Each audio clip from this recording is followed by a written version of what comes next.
ബൈബിളിലെ പുതിയ നിയമത്തിൽ പൗലോസ് തെസലോനിക്കാർക്ക് എഴുതിയ ഒന്നാം ലേഖനത്തിൽ യഹൂദരെക്കുറിച്ച് പറയുന്ന ഒരു കാര്യമുണ്ട്. യഹൂദരെക്കുറിച്ച് പറയുന്ന ഒരു കാര്യം അത് ഞാൻ ഉദ്ധരിക്കുന്നതിന് മുമ്പ് ഒരു കാര്യം പറയട്ടെ. മുസ്ലിങ്ങൾക്ക് അല്ലെങ്കിൽ ഇസ്ലാമിന് ഒരു സമുദായത്തോടും ഒരു മതവിഭാഗത്തോടും അവരുടെ വിശ്വാസം ഇന്നതാണ്, അവരുടെ ആരാധനാരീതി ഇന്നതാണ് എന്നതിൻ്റെ അടിസ്ഥാനത്തിൽ വെറുപ്പോ ശത്രുതയോ ഒരിക്കലുമില്ല.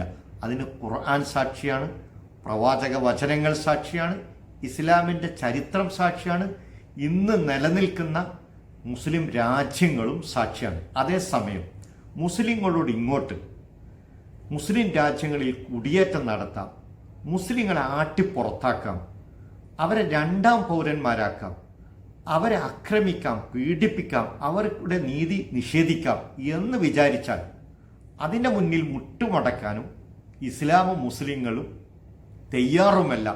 ഇതാണ് ഇസ്ലാമിൻ്റെ കാഴ്ചപ്പാട്. അതുകൊണ്ട് തന്നെ യഹൂദരോട് അവർ യഹൂദിയാണ്, അവരുടെ വിശ്വാസം ഇന്നതാണ് എന്നതിൻ്റെ പേരിൽ ഇസ്ലാമിന് യാതൊരു ശത്രുതയുമില്ല. സയണിസത്തോടെയാണ് ഇസ്ലാമിൻ്റെ ശത്രുത. ജൂതരോട് അവർ വിശ്വസിക്കുന്ന വിശ്വാസത്തിൻ്റെയോ ആചാരത്തിൻ്റെയോ പേരിൽ മുസ്ലിങ്ങൾക്ക് അവരോട് ശത്രുതയോ വിദ്വേഷമോ വെറുപ്പോ ഇല്ല എന്ന് ഞാൻ വെറുതെ പറയുന്നതല്ല. പ്രവാചകന്റെ വചനങ്ങളും പ്രവാചകന്റെ മുഹമ്മദ് നബി സല്ലല്ലാഹു അലൈഹി വസല്ലമയുടെ പ്രവർത്തനങ്ങളും അതിന് സാക്ഷിയാണ്. ഇത് നോക്കൂ നിങ്ങൾ, സഹീഹുൽ ബുഖാരി 6-ാം വോള്യം ഇതിൽ 2386 നമ്പർ ഹദീസിൽ പറയാണ്, അന്ന നബിയ സല്ലല്ലാഹു അലൈഹി വസല്ലം ഇഷ്തറ തആമൻ മി യഹൂദിയിൻ ഇലാ അജ്ലിൻ. നബി സല്ലല്ലാഹു അലൈഹി വസല്ലം ഒരു ജൂതനിൽ നിന്ന് അവധി പറഞ്ഞുകൊണ്ട് അല്പം ഫുഡ് വാങ്ങി. വറഹനഹു ദിർഅം മിൻ ഹദീദിൻ. ആ ഫുഡിന് പകരമായി നബി സല്ലല്ലാഹു അലൈഹി വസല്ലം തൻ്റെ ഇരുമ്പ് കൊണ്ടുള്ള പടയങ്കി പണയം വെക്കുകയും ചെയ്തു. ആർക്ക് പണയം വെച്ചു? ഒരു ജൂതന് പണയം വെച്ചു. അപ്പൊ ജൂതൻ ജന്മനാ മുസ്ലിങ്ങളുടെ ശത്രുവാണ്, ഇസ്ലാമിന്റെ ശത്രുവാണ് എങ്കിൽ നബി സല്ലല്ലാഹു അലൈഹി വസല്ലം അവനിൽ നിന്ന് ഭക്ഷണം അവധി വെച്ച് വാങ്ങുകയും തൻ്റെ സ്വന്തം പടയങ്കി പണയം വെക്കുകയും ചെയ്യുമോ സുഹൃത്തുക്കളെ? ജൂതരെ കുറിച്ച് ബൈബിളിൽ എന്താ പറയുന്നത്? ബൈബിൾ പുതിയ നിയമത്തിൽ പൗലോസ് തെസ്സലോനിക്കാർക്ക് എഴുതിയ 1-ാം ലേഖനത്തിൽ 2-ാം അധ്യായത്തിലെ 15-ാം വാക്യം ഞാൻ വായിക്കാം.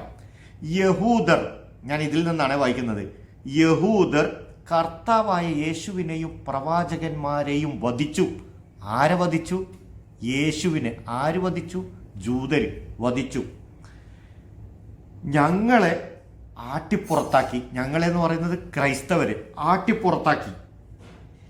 വിജാതീയരുടെ രക്ഷയെ കരുതി അവരോട് പ്രസംഗിക്കുന്നതിൽ നിന്നും ഞങ്ങളെ തടസ്സപ്പെടുത്തിക്കൊണ്ട് അവർ ദൈവത്തെ അപ്രീതിപ്പെടുത്തുകയും ചെയ്തു. എല്ലാ മനുഷ്യരെയും എതിർക്കുകയും ചെയ്യുന്നു.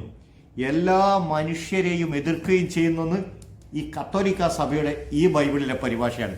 ഇനി വേറൊരു ബൈബിൾ ഞാൻ കാണിച്ചുതരാം. ബൈബിൾ സൊസൈറ്റി ഓഫ് ഇന്ത്യ പ്രസിദ്ധീകരിച്ച സത്യവേദ പുസ്തകം എന്ന ഈ പരിഭാഷയിൽ അതേ സൂക്തത്തിൻ്റെ പരിഭാഷ ഞാൻ വായിക്കാം.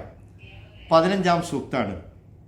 യഹൂദർ കർത്താവായ യേശുവിനെയും സ്വന്തം പ്രവാചകന്മാരെയും കൊന്നവരും ഞങ്ങളെ ഓടിച്ചു കളഞ്ഞവരും ദൈവത്തെ പ്രസാദിപ്പിക്കാത്തവരും സകല മനുഷ്യർക്കും വിരോധികളുമാകുന്നു ജൂതർ.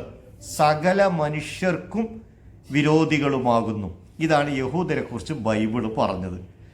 ഖുർആനും പ്രവാചകനും അങ്ങനെ പറഞ്ഞിട്ടില്ല.